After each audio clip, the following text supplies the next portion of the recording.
Rencontre africaine, l'entretien.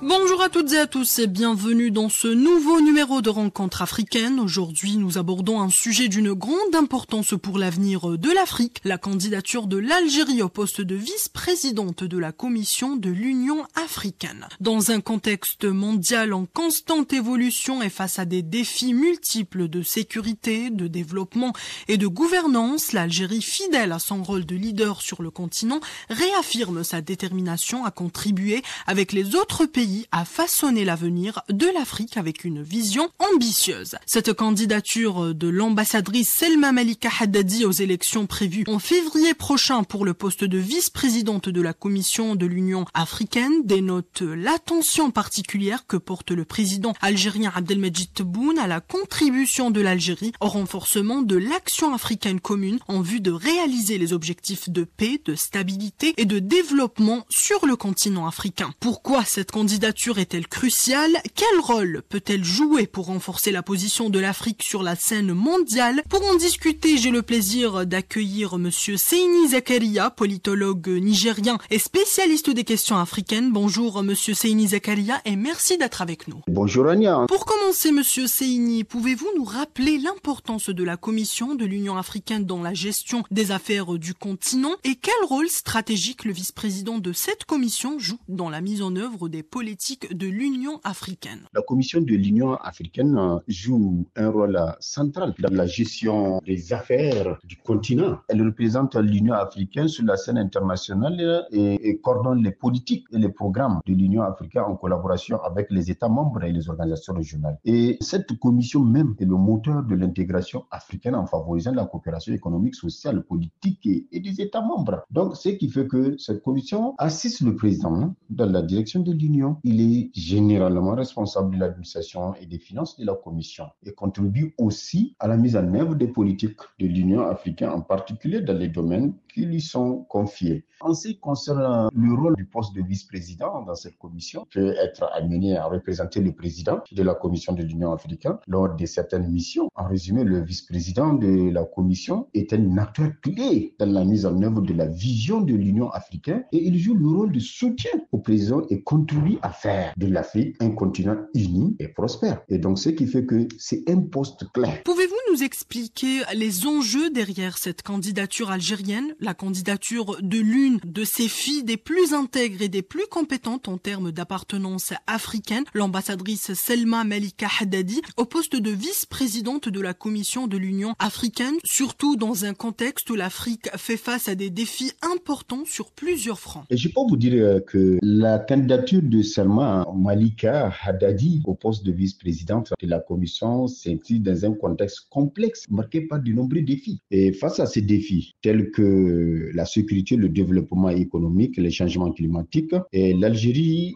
veut apporter son expertise pour trouver des solutions durables. Et l'Algérie souhaite renforcer la coopération entre les pays africains et promouvoir une plus grande solidarité entre les États membres. Et sans être exhaustif, vous savez que Madame aussi a dans son projet des trois objectifs principaux dont elle a parlé: la consolidation, la gestion administrative et financière de l'Union africaine et le renforcement, la confiance et la synergie entre la Commission et les États membres. Et elle a aussi parlé de l'optimisation et la coordination au sein des organes et structures de l'Union africaine et la coopération avec les partenaires. Et tout ça, Madame aussi a ses visions, l'ambassadrice en tant qu'expert dans ce domaine. Et la vice-présidence de la Commission de l'Union européenne est une position clé qui permet d'influencer les décisions de l'organisation et de permettre la mise en œuvre des politiques de l'Union africaine. Donc, la candidature de Selma Malika Haddadi représente une opportunité pour l'Algérie et de contribuer à relever tous ces défis dont j'avais parlé, auxquels font face à l'Afrique. Monsieur Seyni, certains pourraient voir cette candidature comme une démarche habituelle, dans la mesure où l'Algérie est passée par cette pratique au moins 5 fois depuis le passage de l'Organisation de l'Unité africaine OUA à l'Union africaine, et pas moins de 15 fois depuis la création de l'OUA en 1963. Selon vous, pourquoi cette fois-ci la situation est-elle différente?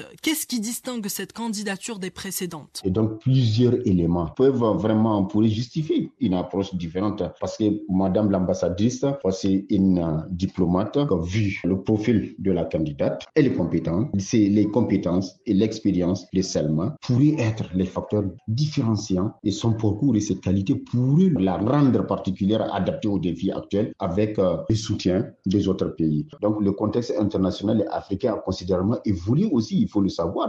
Et depuis les précédentes candidatures, donc de nouveaux défis émergent pour elle et nécessitent des approches innovantes. À travers cette candidature, quel message l'Algérie souhaite-t-elle transmettre aux États membres de l'Union africaine et à la communauté internationale, selon vous, Monsieur Seyni? L'Algérie, forte de son expérience et de sa position géographique, pourrait apporter une vision renouvelée à travers Madame. Donc l'Algérie semble afficher une volonté accrue de jouer un rôle de leader en Afrique et cette candidature s'inscrit peut-être dans une stratégie plus large visant à renforcer son influence et à promouvoir ses valeurs sur la scène continentale. Et je peux vous dire que le poste de vice-président de la Commission de l'Union européenne a évolué et revêt désormais de nouvelles responsabilités. Le ministre algérien des Affaires étrangères, de la communauté nationale à l'étranger et des Affaires africaines, Ahmed Attaf, met souvent l'accent sur le principe de propriété africaine des opérations de construction et de maintien de la paix dans le continent. Comment l'Algérie concrétise-t-elle ce principe dans sa diplomatie? Ahmed Attaf, que j'ai l'habitude de rencontrer ici même au Niger, met en avant le principe de propriété africaine des opérations de paix. Concrètement, cela se traduit par le soutien aux organisations régionales africaines. Donc, l'Algérie renforce les capacités de l'Union africaine. L'Algérie encourage, sous son impulsion, les États africains à trouver des solutions, négocier au conflit et en privilégiant la médiation et le dialogue. Et nous avons vu l'exemple quand il y a eu les événements du coup d'État au Niger. L'Algérie a fait vraiment vite une proposition et au niveau de dialogue intermalien, l'Algérie a beaucoup misé et a fait vraiment tout pour qu'il y ait l'entente entre les Maliens démocratiquement et pacifiquement. Donc, ce qui fait que l'Algérie s'oppose aux interventions militaires étrangères, ça, d'office, Attaf l'avait dit beaucoup en Afrique, considérant qu'elles peuvent aggraver des conflits. En résumé, l'Algérie cherche à promouvoir une Afrique unie et capable de résoudre ses problèmes, ses propres problèmes d'abord, sans ingérence extérieure. Avec les évolutions mondiales actuelles, quelles sont les priorités stratégiques de l'Algérie pour renforcer l'unité africaine, en particulier sur des questions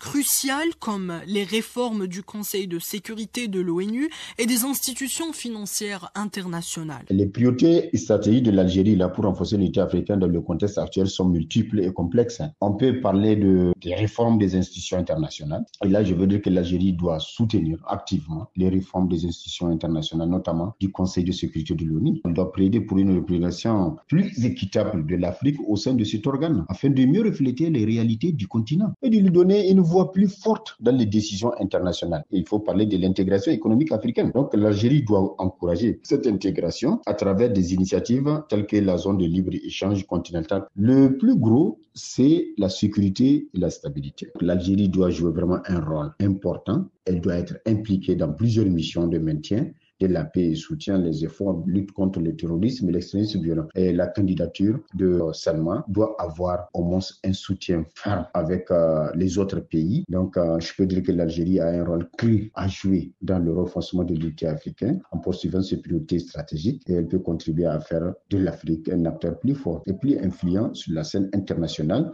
Enfin, quel rôle cette candidature peut-elle jouer dans la mise en œuvre de l'agenda 2063 de l'Union africaine et dans la réalisation de ses objectifs pour un avenir prospère? Madame Salma, l'ambassadrice, peut jouer vraiment un rôle très important et elle implique souvent une collaboration étroite entre les États membres de l'UE qui vont la soutenir et je pense que sa position stratégique et la position du pays, l'Union africaine peut utiliser sa candidature pour définir son rôle sur la scène mondiale et influencer les agendas internationaux en lignant ainsi des objectifs mondiaux avec ceux de l'agenda 2063. Donc moi je pense que la candidature peut apporter un changement, un levier pour le changement comme on peut le dire et peut servir de catalyseur pour des réformes internes. La candidature de Salma peut être un puissant levier pour accélérer la réalisation de l'agenda 2063 et faire de l'Afrique un continent prospère. Moi je pense que plus en détail les implications spécifiques pour l'agenda et je pense que Salma peut maîtriser ce poste pour quand même